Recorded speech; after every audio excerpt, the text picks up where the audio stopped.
حامیم۔ اس کتاب کا اتارا جانا خدائے غالب و دانا کی طرف سے ہے، جو گناہ بخشنے والا اور توبہ قبول کرنے والا اور سخت عذاب دینے والا اور صاحب کرم ہے۔ اس کے سوا کوئی معبود نہیں، اسی کی طرف پھر کر جانا ہے۔ اللہ کی آیتوں میں وہی لوگ جھگڑتے ہیں جو کافر ہیں، تو ان لوگوں کا شہروں میں چلنا پھرنا تمہیں دھوکے میں نہ ڈال دے۔ ان سے پہلے نوح کی قوم اور ان کے بعد اور امتوں نے بھی پیغمبروں کی تکذیب کی، اور ہر امت نے اپنے پیغمبر کے بارے میں یہی قصد کیا کہ اس کو پکڑ لیں اور بےہودہ شبہات سے جھگڑتے رہے کہ اس سے حق کو زائل کر دیں، تو میں نے ان کو پکڑ لیا، سو دیکھ لو میرا عذاب کیسا ہوا۔ اور اسی طرح کافروں کے بارے میں بھی تمہارے پروردگار کی بات پوری ہو چکی ہے کہ وہ اہل دوزخ ہیں۔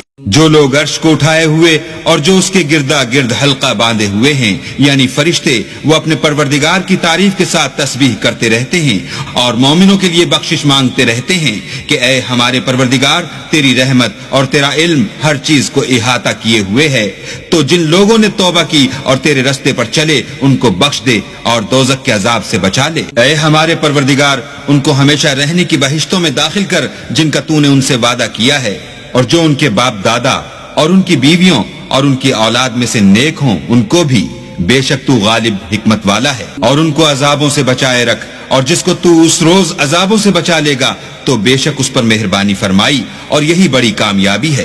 جن لوگوں نے کفر کیا ان سے پکار کر کہہ دیا جائے گا کہ جب تم دنیا میں ایمان کی طرف بلائے جاتے تھے اور مانتے نہیں تھے تو اللہ اس سے کہیں زیادہ بیزار ہوتا تھا جس قدر تم اپنے آپ سے بیزار ہو رہے ہو۔ وہ کہیں گے کہ اے ہمارے پروردگار، تو نے ہم کو 2 دفعہ بے جان کیا اور 2 دفعہ جان بخشی، ہم کو اپنے گناہوں کا اقرار ہے، تو کیا نکلنے کی کوئی سبیل ہے؟ یہ اس لیے کہ جب تنہا اللہ کو پکارا جاتا تھا تو تم انکار کر دیتے تھے، اور اگر اس کے ساتھ شریک مقرر کیا جاتا تھا تو تسلیم کر لیتے تھے۔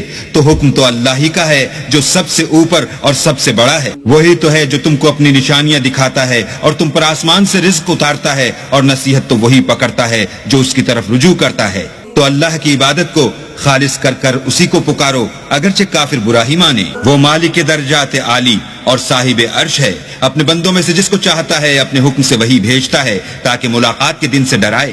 اس روز وہ نکل پڑیں گے، ان کی کوئی چیز اللہ سے مخفی نہ رہے گی۔ آج کس کی بادشاہت ہے؟ اللہ کی، جو اکیلا اور غالب ہے۔ آج کے دن ہر شخص کو اس کے اعمال کا بدلہ دیا جائے گا۔ آج کسی کے حق میں بے انصافی نہیں ہوگی، بے شک اللہ جلد حساب لینے والا ہے۔ اور ان کو قریب آنے والے دن سے ڈراؤ جبکہ دل غم سے بھر کر گلوں تک آ رہے ہوں گے، اور ظالموں کا کوئی دوست نہیں ہوگا اور نہ کوئی سفارشی جس کی بات قبول کی جائے۔ وہ آنکھوں کی خیانت کو جانتا ہے اور جو باتیں سینوں میں پوشیدہ ہیں ان کو بھی، اور اللہ سچائی کے ساتھ حکم فرماتا ہے، اور جن کو یہ لوگ پکارتے ہیں وہ کچھ بھی حکم نہیں دے سکتے، بے شک اللہ سننے والا اور دیکھنے والا ہے۔ کیا انہوں نے زمین میں سیر نہیں کی تاکہ دیکھ لیتے کہ جو لوگ ان سے پہلے تھے ان کا انجام کیسا ہوا؟ وہ ان سے زور اور زمین میں نشانات بنانے کے لحاظ سے کہیں بڑھ کر تھے، تو اللہ نے ان کو ان کے گناہوں کے سبب پکڑ لیا، اور ان کو اللہ کے عذاب سے کوئی بھی بچانے والا نہ تھا۔ یہ اس لیے کہ ان کے پاس پیغمبر کھلی دلیلیں لاتے تھے تو یہ کفر کرتے تھے، سو اللہ نے ان کو پکڑ لیا، بے شک وہ صاحب قوت اور سخت عذاب دینے والا ہے۔ اور ہم نے موسیٰ کو اپنی نشانیاں اور دلیل روشن دے کر بھیجا، یعنی فرعون اور حامان اور قارون کی طرف، تو انہوں نے کہا کہ یہ تو جادوگر ہے جھوٹا۔ غرض جب وہ ان کے پاس ہماری طرف سے حق لے کر پہنچے تو کہنے لگے کہ جو لوگ اس کے ساتھ اللہ پر ایمان لائے ہیں ان کے بیٹوں کو قتل کر دو اور بیٹیوں کو رہنے دو، اور کافروں کی تدبیریں بے ٹھکانے ہوتی ہیں۔ اور فرعون بولا کہ مجھے چھوڑو کہ موسیٰ کو قتل کر دوں اور وہ اپنے پروردگار کو بلا لے، مجھے ڈر ہے کہ وہ کہیں تمہارے دین کو نہ بدل دے یا ملک میں فساد نہ پیدا کر دے۔ موسیٰ نے کہا کہ میں ہر متکبر سے جو حساب کے دن یعنی قیامت پر ایمان نہیں لاتا اپنے اور تمہارے پروردگار کی پناہ لے چکا ہوں۔